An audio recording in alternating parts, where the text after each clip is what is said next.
Hi everybody. So today I'm going to just talk about a not so new game. I think some of you already know.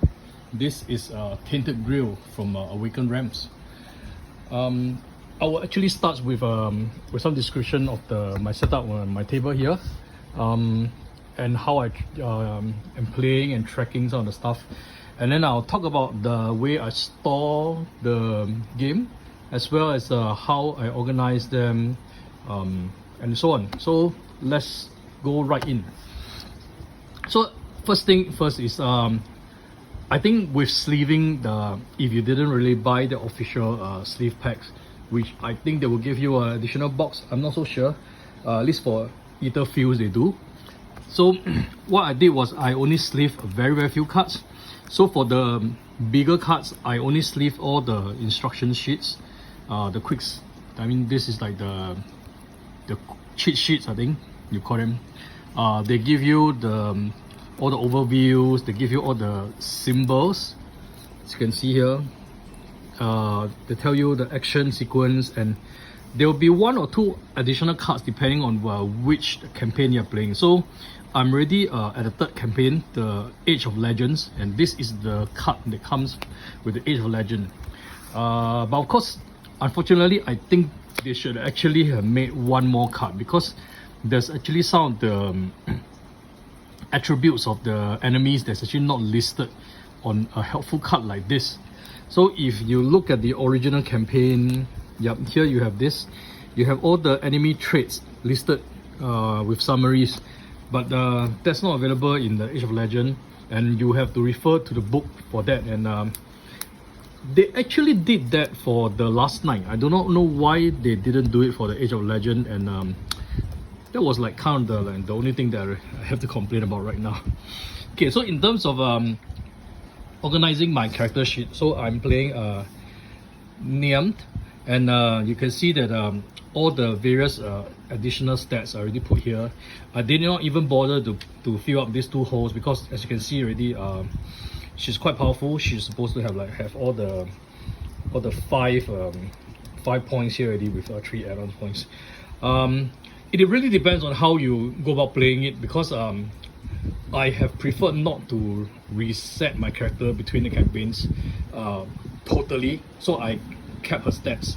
I resetted all the secrets and the inventories, but I thought you know, I did want to make the game a bit easier for the story mode as well, and I didn't really want to restart everything. So as because of that, perhaps I might end up with a little bit more points than most people would have imagined. But I guess there's another common things that people will see. So normally for these tokens, you will only be getting the red tokens and the purple token in the game. Okay, so for this, the red is 1, purple is 5, as you can see in the manual. But as you start to progress, you will find that you get a lot more, and I've actually introduced white to represent 10, and actually pink to represent 50.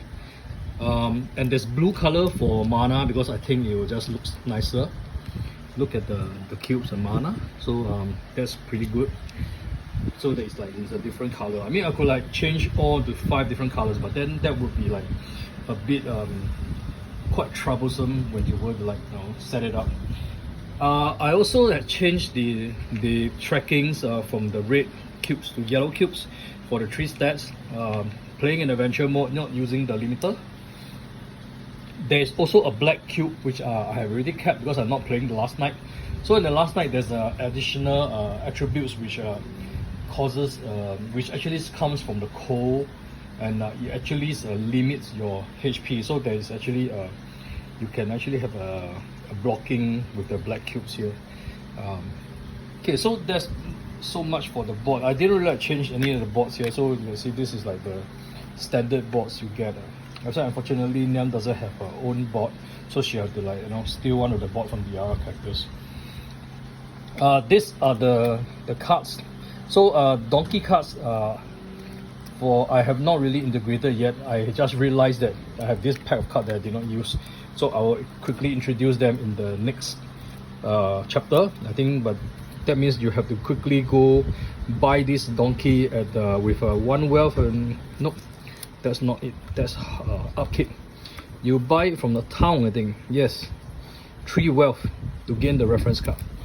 Okay, and this is some of the unlocks you already done for the at Echo the Past, and these unlocks are very powerful for Niam.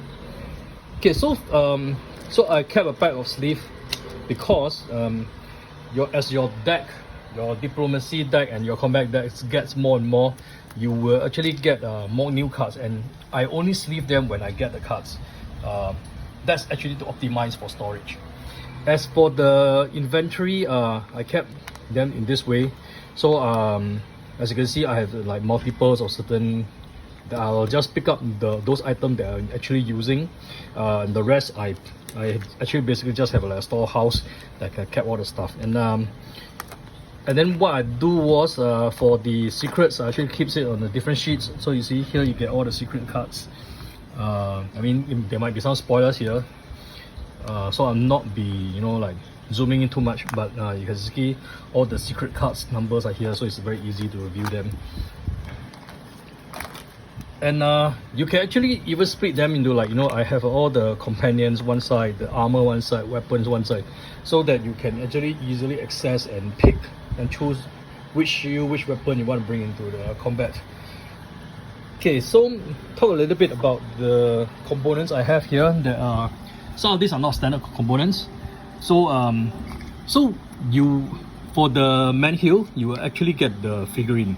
So I'm not going to take out the figurine. I think if you own the game, you will know that you have this tall figurine there, and you're supposed to like put this dial below it.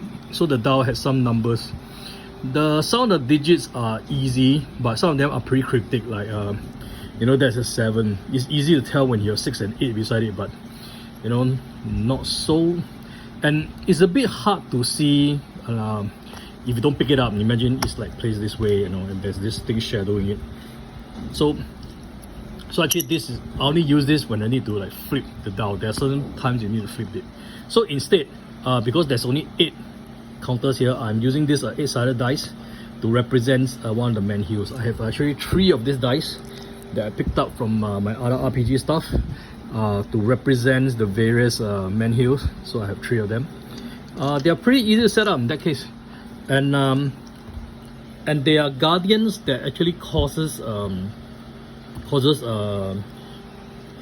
to appear, the starts to appear, in each chapter, and they'll start hunting you down, making you run over place or try to defeat it. And to represent that, actually, I have instead used this crystal to represent the guardian itself. I have tried using Standees. The reason why I'm not using the miniatures is because the miniatures comes in a different box, and I have to pick up the miniatures just to use this. And if you're powerful, sometimes you just wipe out the guardian in no time. So that's quite considerable effort to pick it up, and then you will just use it for a while. So to make things effective, I have this dial usually for the guardian. I can pick up a few more if I need to, but usually guardians, there's only one of them. And I have a green one. I mean, it may be spoilers, but in the Age of Legends, you will have armies coming after you. So the green ones will usually represent the army coming after you. But of course, that the guardians could actually comes from one of these 4 decks with different colors. I could actually use different colors crystal for the guardian, but as I mentioned again, that will increase a bit more setup time. The whole idea of this is to quickly set up so that I can play. Okay, and then this is my play map. This is like this. I'm not sure if this is a standard play map, but it didn't come in the game. I printed this play map. So this play map basically allows you to like set your active quest scenarios, discard. You can have your items. So items, I have split it to 149, 50 to 100, and that's the items there. This is a secret. Sorry, this is a secret cards 149, 50 to 100, and these 4 decks are the various encounters. I have a deck of unexplored locations here, and this is where you put your location. But of course, based on this orientation, you can tell that I'm actually placing the card this way, so I'm ignoring the grid here. I'll just place the rest of the spare locations here, and quick reference card here, and yeah, so this circles I can use to place all my tokens and stuff like that. And so I have tried tracking monsters, so maybe I'll just show you one monster. I hope it's not too much of a spoilers. Okay, so like this is the weird crowd. So this is the level 3 monsters. Okay, so this is really a bad example because this doesn't really have a hit point, but let's try another one. We have this Dead Dew. So this has 15 hit points here. Okay, so yeah, this has 15 hit points here, and you want to flip through, you know, count. So normally you will like use some of this, and then you pick up, you know. So I didn't really want to set aside too much cubes flying all over the place just to track all this. So at one point in time, I was using what they call a D10. So I have a D10 with a 1 to 100 and a 1 for the other domination. So like this will represent 17 damage. But I find that the hard part is that I have to find the digits that, you know, like let's say I'm looking for 5, it's not on this side, so it's like on the other side. I have to flip it until I get 5 here. So that wasn't very ideal, and most of the time you only use like 10, 20 and 30 at most. You normally will not find monsters that like, you know, humongous 100 hit points, at least not in this game. So this has been I tried this, so now I actually resorted to something like this. These are like learning cards, and they are quick and fast. So if I have like 12, I will just, then this will be 12. If I do one more damage, I'll just put in 13 and then 14 and so on. And then if this gets to 5, I will just upgrade it to like 15 and so on. So this quickly helps me quickly track the hit points, and I've been using this small sets of cards, which actually I bought a big box of it. It comes from denomination up to I think 500s and 1000s. They're mainly used for other games to track scores and stuff like that. Typically, I think I'm not too sure, but I think typically they're used to track mahjongs or stuff in a casino, I think. So they are like made of very thick quality that it cannot be banned. It's a bit plasticky, you know, and it looks like there's some yeah, it's basically credit card size, you know. Yep. So from the table, this is basically all I have here. This is how my setup look like. Oh yeah, maybe I'll talk a little bit about this this box. So this box, I've been using it to keep mainly two type of stuff. One type will be all my small tokens will go in here, and the other one will be all my dice. So my dice, I keep one of the dials here for handy to flip. I keep a few of the grail symbol as well as the time token out for tracking, but most of the time, because you're either recovering the card or actually you won't stay on the screen too, you won't stay on the board too long. So sometimes there isn't really a need to even track too many of them. So I will take out 2 or 3 of them, and if they are not enough, what I'll do is that I'll just put a dice here, like, you know, to put onto the card. So to say that, okay, there are now 2 tokens here, and so on. Okay, so now let's take a look at my setup for my box. Oh, maybe I should bring the box up.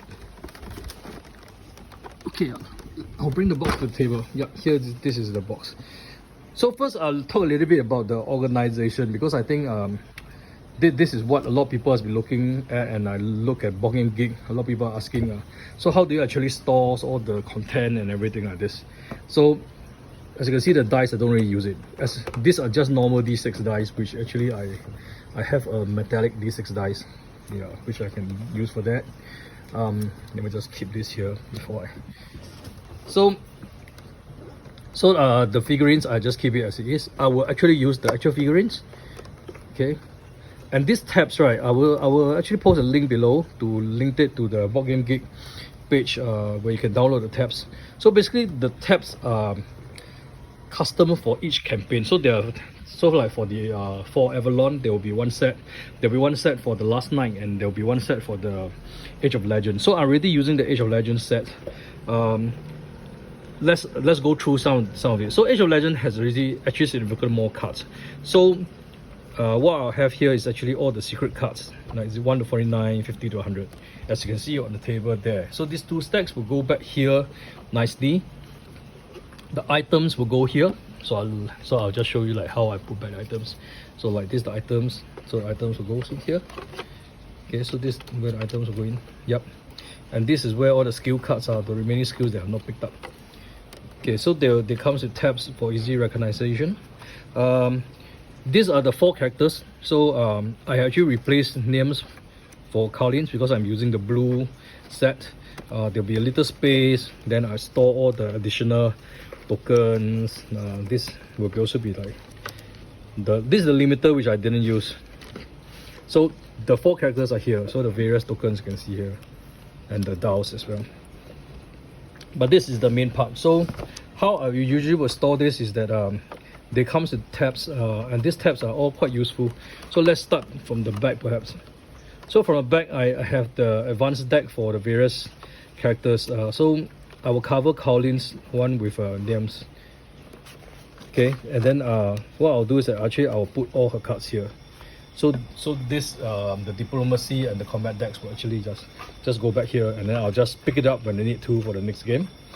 So this is where there's a limiter, so that should be about just nice.